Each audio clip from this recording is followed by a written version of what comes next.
Hello everyone and welcome to Stan the Wine Man TV. I am your host, Stan Rattan, and this is a blue collar wine show where I help you spend your wine dollars wisely. March is Washington Wine Month. It's the only Washington Wine Month I really get behind. They made another one in August. You've heard this from me before. I just think one's enough for any state. And they have Taste of Washington this month, which I plan on going to. Washington March was the original. I'm keeping it as the one I support the most. So we're going to start out with my pick of the month for March 2026. And it is the Airfield Estates Dauntless Red and the 2022 Yakima Valley appellation, which is one of my favorite appellations in Washington State. There's a lot of appellations that have sprung off of that one. Red Mountain, etc., Rattlesnake Hills were all originally part of the Yakima appellation. The Yakima AVA is the oldest appellation in Washington State. So there you go. Now Dauntless, cool thing about this, allowed me to, they cut a deal with me if I bought X amount of cases to lower the price just for Washington Wine Month. So I have this available at the store for $15, which is a great price for this Dauntless Red. I'm going to show you a picture of this at $15. Normally around $18 we sell it for at the store, so $15 is a great price. Now Dauntless, the Airfield Estate is an interesting story, and during World War II they actually allowed them to build a Army training base for pilots on their property. And then, so that went on. So this Airfield Estate, really that means a lot in the history of the winery. After World War II, all the buildings were left over that the military built there. So the, I think it was Harold Lloyd, or anyway, one of the family members, the original family members, this is a fourth generation winery, they bought the buildings back for $1 a piece. And this started Airfield Ranch, and they started growing asparagus and all those things they grow back then. And then around 67 to 71, they started planting vineyards. And in 1974, they were like one of the, 74 to 2005, they were one of the leading suppliers of grapes in the state of Washington. So they had a huge amount of vineyards. I'm sure places like St. Michel bought from them, etc., etc. Then in 2005 they decided it's time for us to build a winery. We own all this fruit. We should be making wine ourselves. So they started their winery in 2005. And one of the reasons this is so important is because the fact that they own most of their vineyards means that they can produce wines and offer them to the public at a lower price because they own the fruit. Anytime you own the fruit, they are able to provide cheaper wines. Not cheap wines, but cheaper wines. You get the point. So I've always felt that Airfield was one of the best values in the state of Washington. I'm glad they were able to deal with me on the price of this Dauntless Red.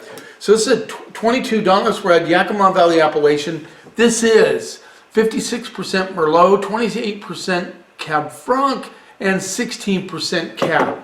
Now I like this blend. I'm a big, as you know, I'm a huge Cab Franc fan. But in Washington State, it's been said. Now, in most places, they use Merlot to soften Cabernet Sauvignon.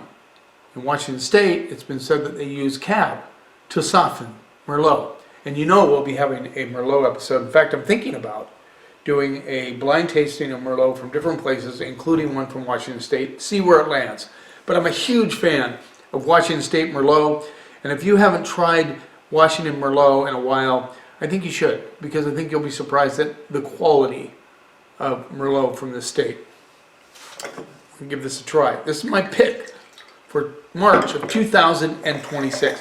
Oftentimes, my pick of the month is not a Washington wine in March, only because I can't find one that has the quality that makes it my pick and at a good price. So I'm glad we got this for the price we did. Color is, well, let's get Bob and Kathy's board out. I don't know if you can see this, helps you see, but you can see through it a little bit, but it's fairly dark. It is quite dark, I would say, in the kind of the burgundy sort of darkness.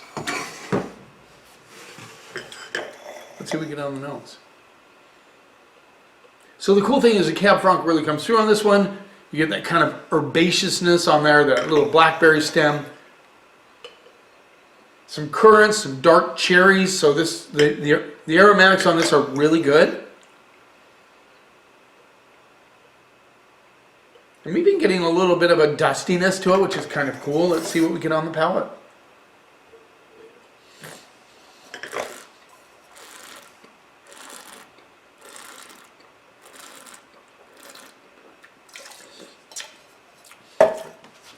So there's definitely cherry notes on this one, big time cherry notes. I'm getting a little bit of plum as well, and some very slight, but you can taste some chocolate notes underneath, almost like a powdered chocolate underneath.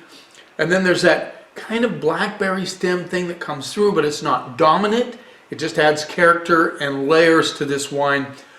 Fresh acidity. The tannins are structured but smooth.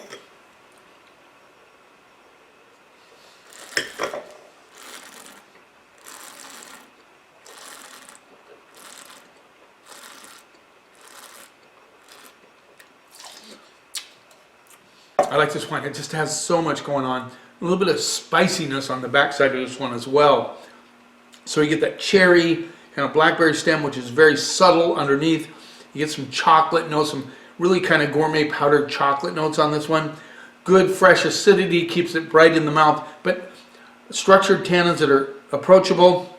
And there's just a tiny little bit of minerality on the backside of this one with that kind of spiciness. So what a great wine. And that spiciness probably comes from the Cab Franc. The Merlot adds that kind of cherry, almost hedging towards plum notes. And then you got the Cab that softens it up just a little bit.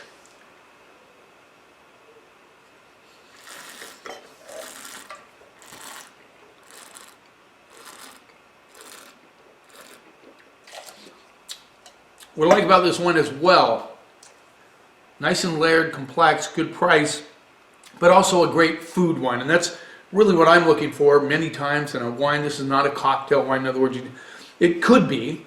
If you really like Cab Franc, you would enjoy, sitting on the couch and having this before dinner. But I would suggest doing this with dinner, and it would be a great pairing with lamb, steaks. It would pair with ham as well. It could pair with a stew. A lot of different things you could pair with this.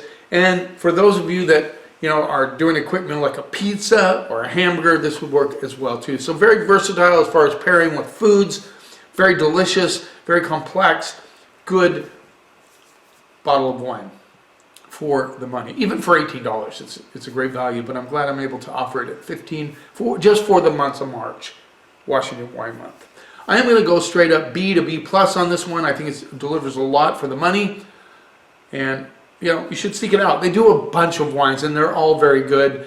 They do a great Cab, great Merlot, great Syrah. They do some reserves that are really good, and they do a bunch that have different names, all reference to airplanes, basically. Thanks for taking a little time out of your day. I hope you're appreciating these programs. By the way, Washington Wine Month today is I'm shooting this on the 5th of March. I mean, this might come out tomorrow on the 6th. And I would like to get your ideas on what to do during Washington Wine Month. I'm definitely going to do a blind Merlot tasting, see where the Washington Merlot comes out on that one, all probably in the same price range from different parts of the world, and some other ideas as well. But I could use some of your ideas if you want to see something about Washington wine. It's always very helpful. So I hope you feel like commenting or giving me some ideas. You keep watching, and I'll keep... Oh, by the way, before I finish it off, please subscribe to my channel. I'm kind of hung up on, I think it's 1204. I'd like to get a little higher than that. I think my goal for 2026, and normally I wouldn't do this, but I'd like to hit 2,000 subscribers by the end of 2026. I think I can do it. I got to keep trying. You know how it is. You keep watching, and I'll keep helping you spend your wine dollars wisely.